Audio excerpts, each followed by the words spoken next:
Well, industrials have done particularly well, though recently they have wobbled from all-time highs. And here to talk about whether there are some buy-the-dip opportunities, let's bring in Maxim Sytchev. He's Managing Director covering industrials at National Bank. Thanks so much for being with us. Yeah, my pleasure. So a big chunk of the industrials, obviously, is the rails.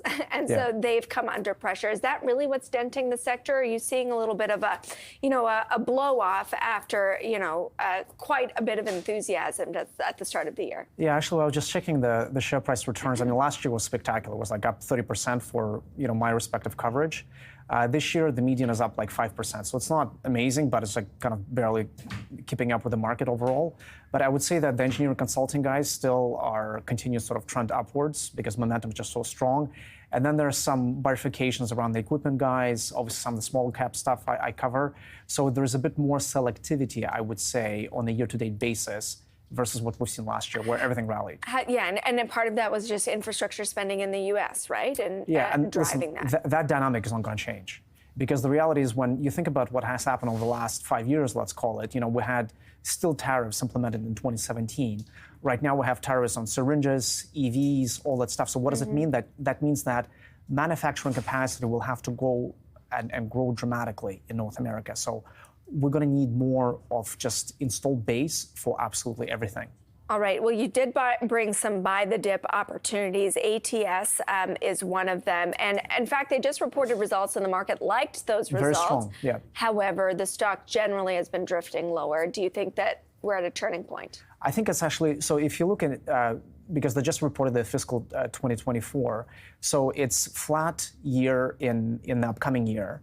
And ultimately, the thesis here is that you're basically buying kind of trough EPS at a reasonable multiple. One of the big issues for them has been delayed for their customers in terms of EV programs, because that's one of the bigger markets. And the reality is, like, customers right now are not buying high-priced vehicles because of affordability, sort of all these things. So there is a bit of a refresh cycle. The offsetting dynamic, though, is the healthcare vertical, which is growing rapidly right now. And one of the biggest things that they do is GLP-1 drugs injectors. So, which is obviously, I mean, that market is going parabolic. So you have some positives, some negatives. But what % of the business is it? So it will be probably closer to 10% of overall revenue. Versus EVs? Versus EVs, which is slightly more than 20. So that's where you have that offset of flat revenue still and flat EBITDA and flat margin. So it's not horrible given that offset. Well, I was just going to ask if the injector business is vulnerable, if they figure out a pill form, or how do you think about that? The pill dynamic, I mean, we'll see when it's going to arrive, first of all. The other thing as well, you need 20 times as many active ingredients in the pill form versus injectors. And the other thing as well, you're just going to have to retool the factories. So whenever there is sort of a new technology coming to market, that's really what drives their business.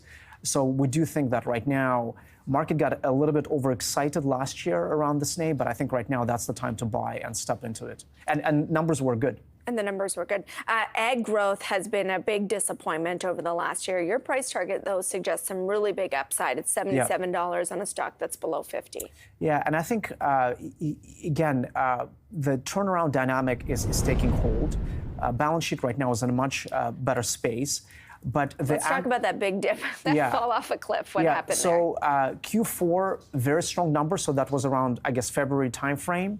Market was anticipating further momentum, and then expectations started to come down. They missed on earnings in their commercial business. And when you deal on the commercial side of things, unfortunately, you do not make clients start your project in February versus May timeframe. And so that ramp up has been slower. The other dynamic, which is not helping right now, is that farm incomes are down. Yeah, I was just going to ask about that. That being said, it's highly unlikely we're going to have 3 negative years of farm income declines. Because Deere just reported, I mean, we don't cover Deere, but obviously we track the spending dynamic there. And I do think that we're probably closer to the bottom on the ag cycle. Wheat started to move, corn is starting to move. So I think, again, you're buying into the dip dynamic for a very high quality name, which I think will have great rebound potential on a prospective basis. All right, that's interesting read through, especially from Deere. The last pick that you have is RBA Global. What do you like there? Yeah, so that one continues to be my best idea on a risk-adjusted basis in my coverage universe. I mean, they continue to crush the numbers, which has been the case for the last 4 quarters. The stock just hit an all-time high. What's interesting is that the shares are still trading at 20 times PE. Whereas if you look at their U.S. competitor, which is much bigger, Copart, trading at north of 30.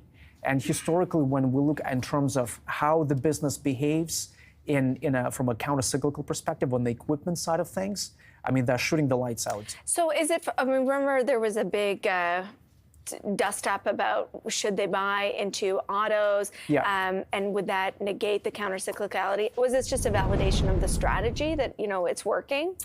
I think actually it is, number one, and I think you have to kind of separate the two businesses. Equipment is doing well, yeah. And the IA business that you're referring to is recovering from a deeper trough. And I mean, our thesis has never been that IA is going to be as good as Copart. It's just that IA is going to be slightly better than it used to be. And so we're seeing this being reflected in the numbers that have been revised upwards from a street perspective. And I mean, leverage came down much faster than expected as well. So I think the stock has still way more legs ahead of it. Okay.